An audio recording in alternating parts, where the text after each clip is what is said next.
right, everybody. My vocabulary presentation just deleted, but good thing we recorded it. We're just going to use the YouTube version. Let me make that bigger. And here we go.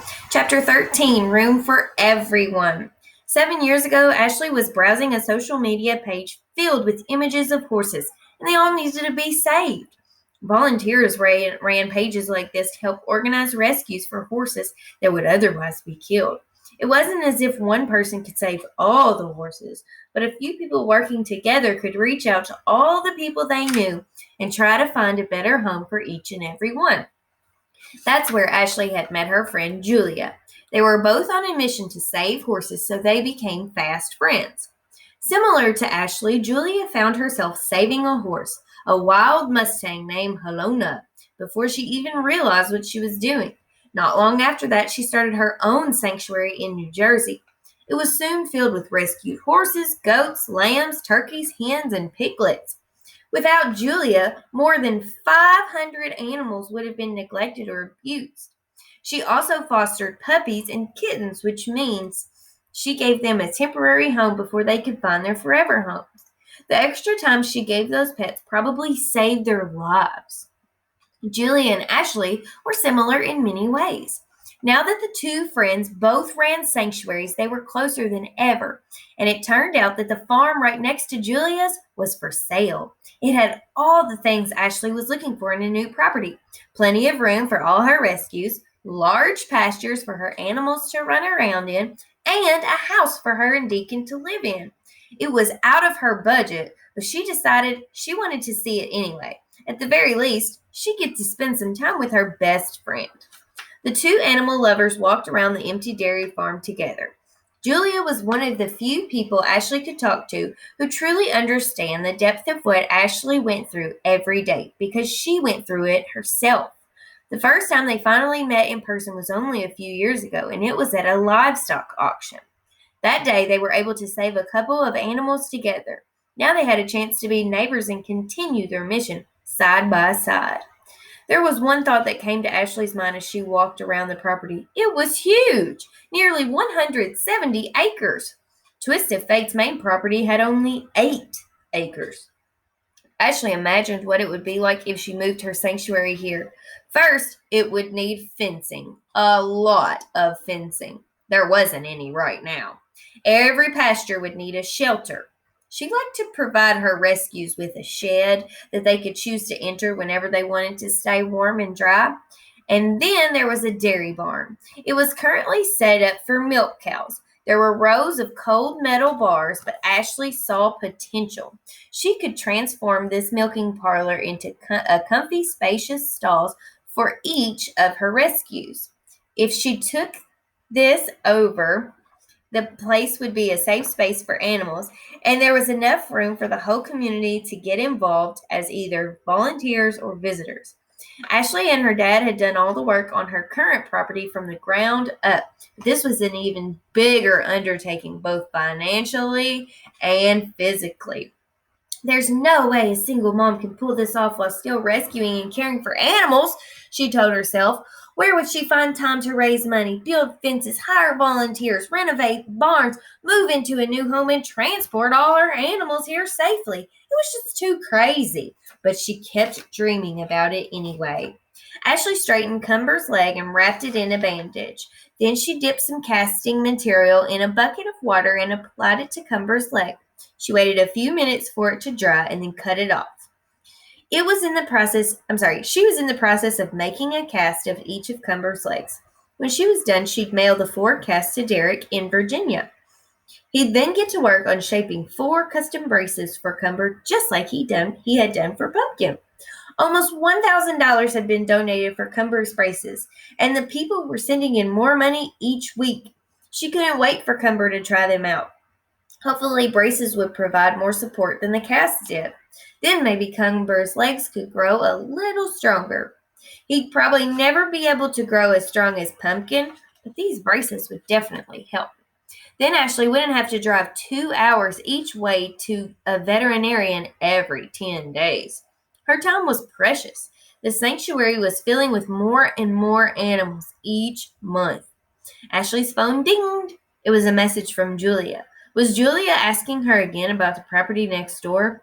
Ashley couldn't buy it right now, even though she wanted to. She hoped her friend understood.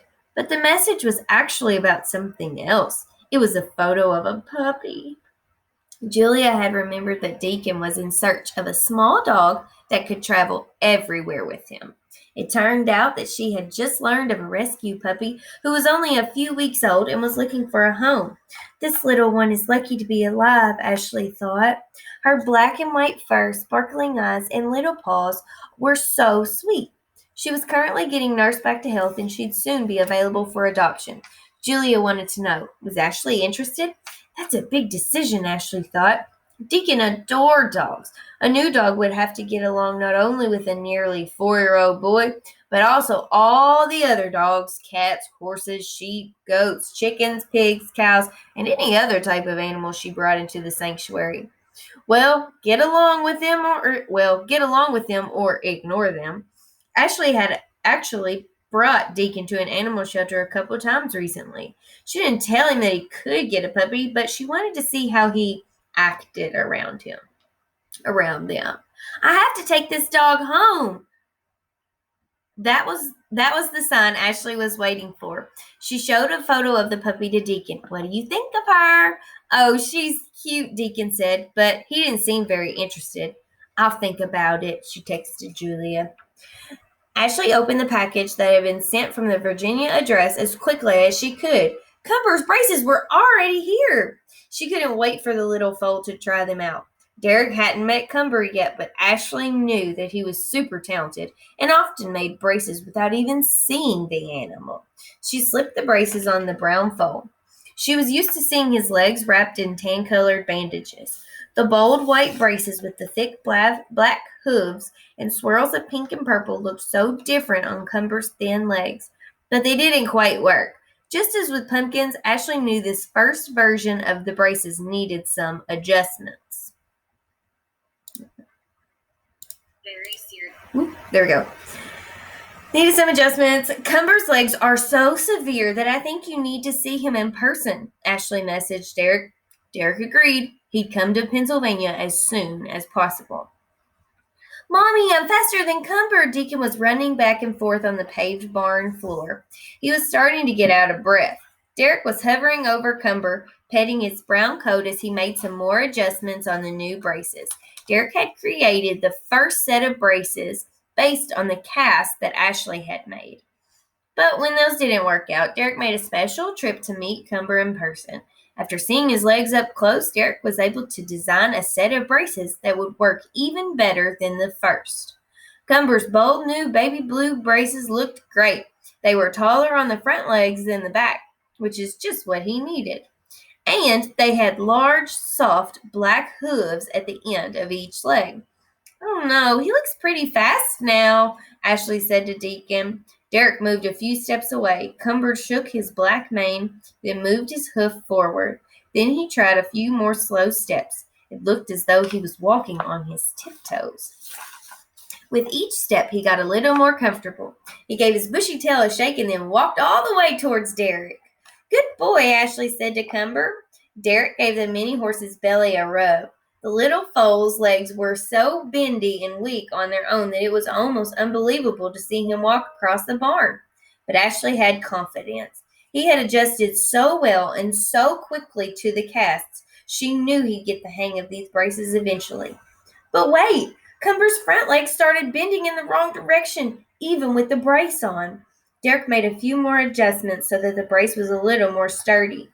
It was important to Derek and Ashley that Cumber's braces help him get around, but also help him be as comfortable as possible. Whoa, Cumber thought. He was used to walking on stick, straight casts, which were basically like stilts. Now he had these blue things on his legs, and they had joints, which meant his legs could bend a little bit more. He'd have to get the hang of this. Each step he took was nice and soft. It felt great. He had to use all his muscles, but it was like a good workout. It made him feel stronger. He was proud of himself. He knew his mom would be proud too. He looked around the barn. Deacon, the man, the dog, and the lady were all smiling at him. They were proud of him. They'd spent so much time trying to make him feel better. He missed his mom, but maybe he could find a family here at the sanctuary. It was starting to feel a little bit more like home. That is the end of chapter 13.